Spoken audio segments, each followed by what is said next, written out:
どうも家周辺でございます。なんかね、こういう謎の木々が落ちておりますよ。いやいや、でもね、風が強い。やばないこれ、崩れちょる。いや、これはやばいですわ。す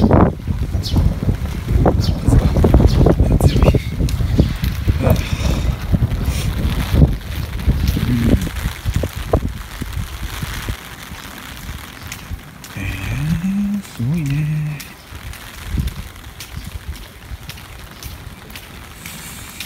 いや、やばいでしょう。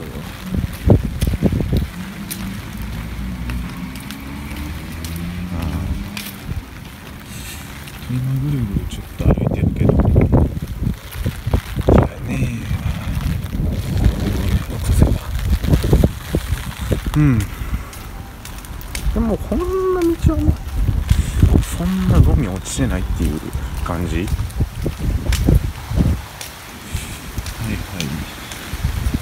風が強い。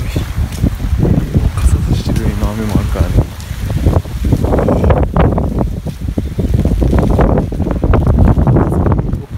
まだ強いやん。やばい。ラ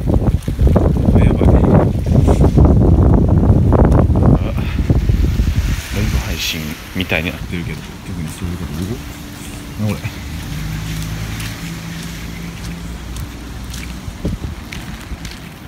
果物落ちてんのな、これ。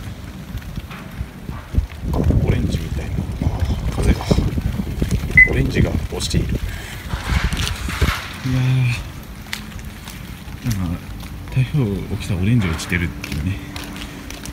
これが我が近畿台風の後に起きている現状でございます。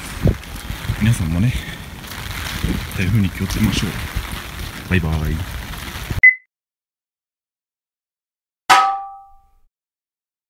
ご視聴ありがとうございました。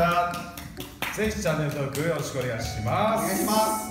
他にもゲームの動画いろいろあるよ。これからも楽しい動画上げていくよ。よし、じゃあね、バイバイ。バイバイ。あんまり出していい。